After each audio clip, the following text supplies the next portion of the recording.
Pasemos ahora al capítulo 4 del libro 3 de la política. Dos cosas antes de comenzar con este capítulo.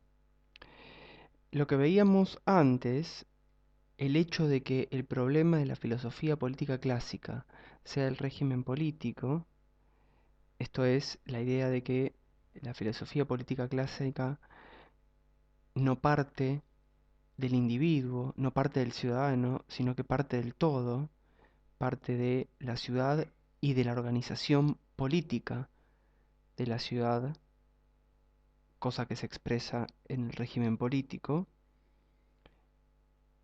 Estas ideas adquieren su relevancia ahora en el capítulo 4. En el capítulo 4 vamos a ver que la virtud del ciudadano siempre está en relación con el régimen político.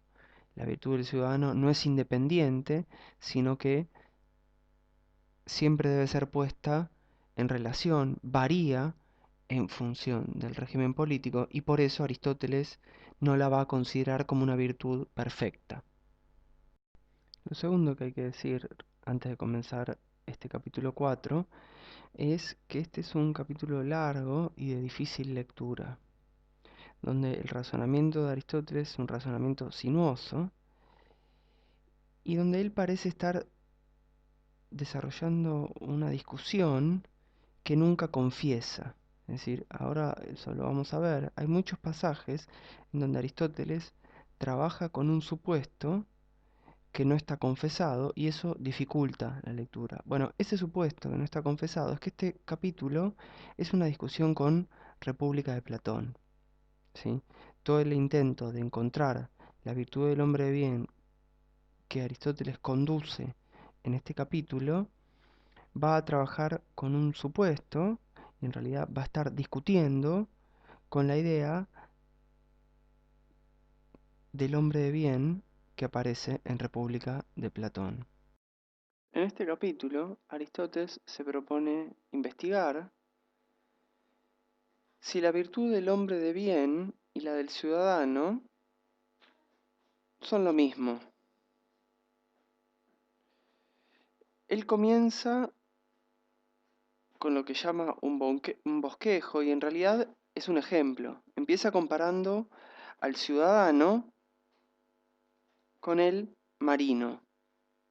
Y va a hacer una analogía, ¿no? El marino es miembro de una comunidad, del mismo modo que el ciudadano es miembro de una comunidad. El marino es miembro de una nave, de un barco. El marino es miembro de una ciudad.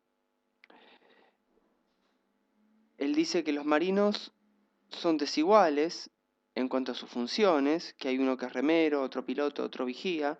Del mismo modo, los ciudadanos cumplen con distintas funciones. Uno será hacendado, otro será comerciante, otro desempeñará un oficio. Todos tienen una función diferente. Sin embargo, dice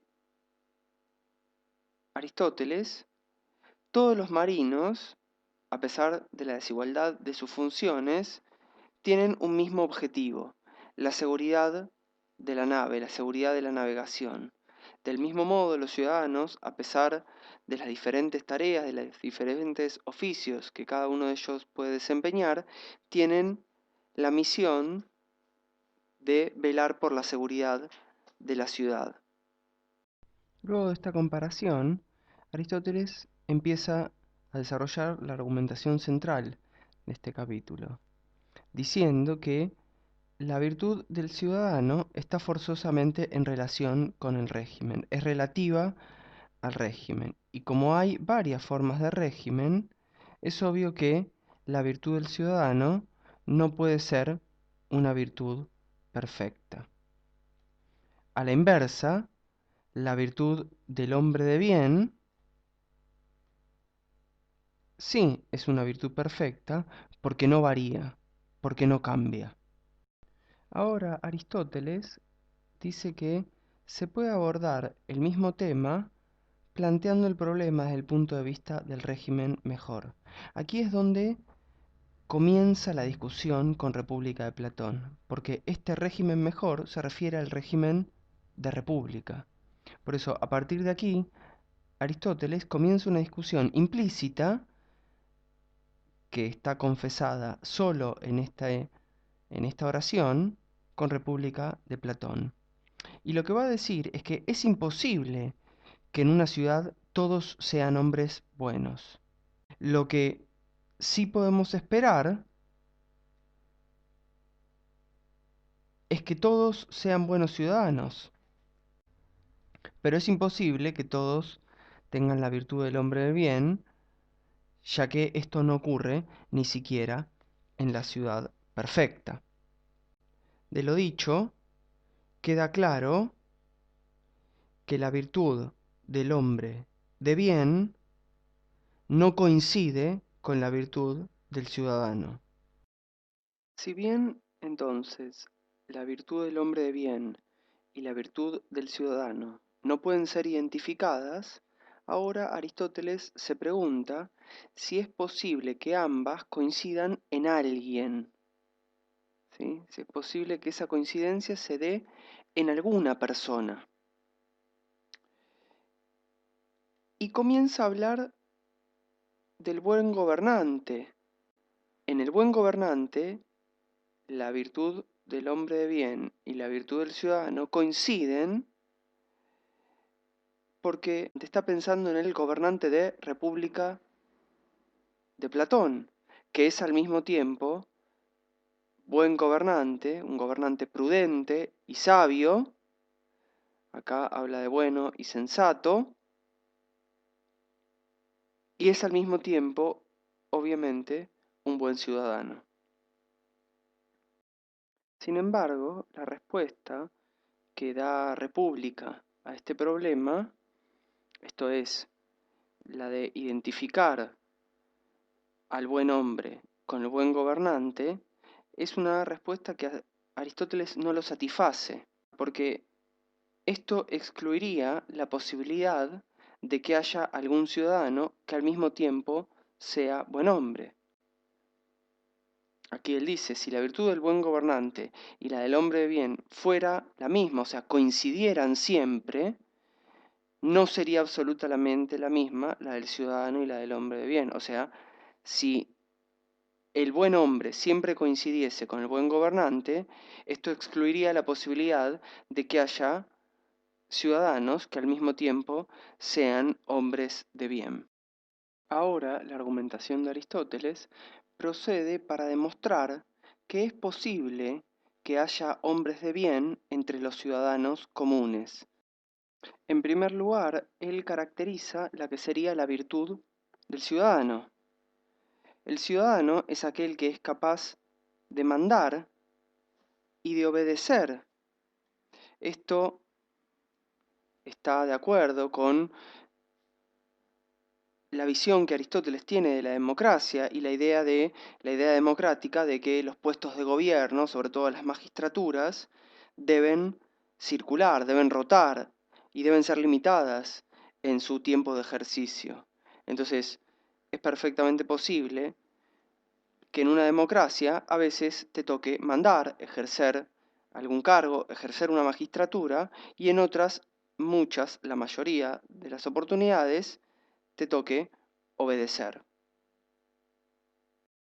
Pero fíjense el absurdo al que llegamos si asumimos, como asumía República de Platón, que el hombre de bien coincidía con el buen gobernante. Si tenemos que la virtud del buen ciudadano es ser capaz de mandar y de obedecer, esto arroja que la virtud del hombre de bien solo sería la virtud de mandar. Entonces la virtud del ciudadano sería mejor que la del hombre de bien, porque si el ciudadano sabe al mismo tiempo mandar y obedecer, y el hombre de bien, asumiendo, como asume República de Platón, que se identifica con el buen gobernante, solo sabe mandar, entonces sería más perfecta, sería más completa la virtud del buen ciudadano. Bueno, esto es un absurdo en el que cae República de Platón. Por lo tanto, lo que intenta demostrar Aristóteles con esto es que no hay que identificar la virtud del hombre de bien con la virtud del gobernante. el absurdo en el que cae República es propio de el carácter ideal de la ciudad que se construye en ese diálogo, porque en realidad el gobernante siempre aprende siendo gobernado y luego aprende a mandar. Del mismo modo, ambas cosas deberían ser propias del hombre de bien. Sería absurdo que el hombre de bien solo sepa mandar. El hombre de bien debe saber tanto mandar como obedecer. De lo dicho se desprende que para Aristóteles es perfectamente posible que un ciudadano sea un hombre de bien y a la inversa que un hombre de bien sea un ciudadano común. Sin embargo, aún nos queda por determinar en qué consiste la virtud del hombre de bien. Aristóteles dice que si la templanza y la justicia son distintas en el que manda y en el que obedece, es evidente que no puede ser una sola la virtud del hombre de bien. Entonces, la virtud del hombre de bien tendrá formas distintas según si le toca gobernar o si le toca obedecer. Esto es, la virtud del hombre de bien será distinta cuando le toque gobernar a cuando le toque obedecer. Ya sabemos, gracias a República de Platón, que la virtud del hombre de bien, cuando el hombre de bien es gobernante, es la prudencia, y por eso Aristóteles dice que la prudencia es la única virtud peculiar del que manda.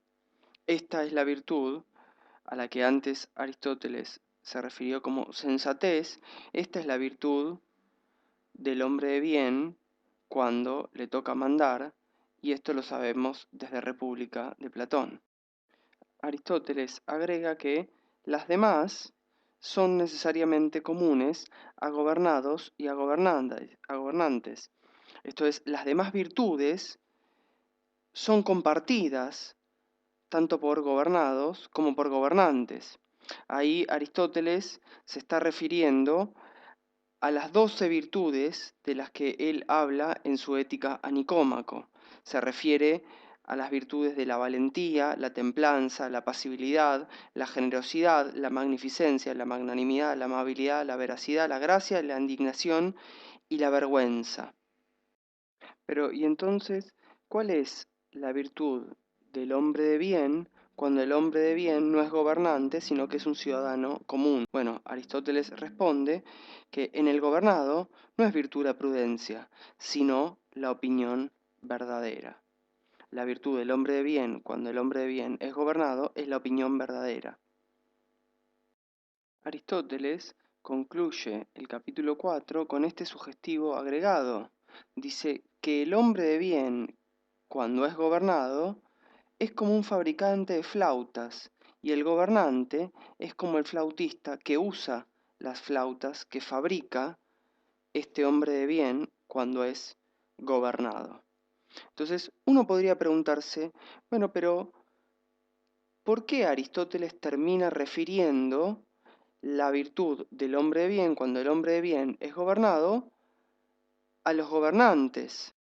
O sea, ¿por qué finalmente la virtud del hombre de bien cuando el hombre de bien es gobernado consiste en tener una opinión verdadera, en dar un buen consejo que va a ser utilizado por el gobernante? Esto nos conduce a la discusión fundamental que Aristóteles intenta exponer en este capítulo con República de Platón. Si el hombre de bien, cuando es gobernante, tiene la virtud de la prudencia, que es la misma virtud que en República de Platón se le atribuía al gobernante, que era el filósofo, entonces el personaje del hombre de bien del que Aristóteles habla a lo largo de todo este capítulo es el mismo personaje que el de República de Platón. El hombre de bien del que está hablando Aristóteles es el filósofo de República de Platón.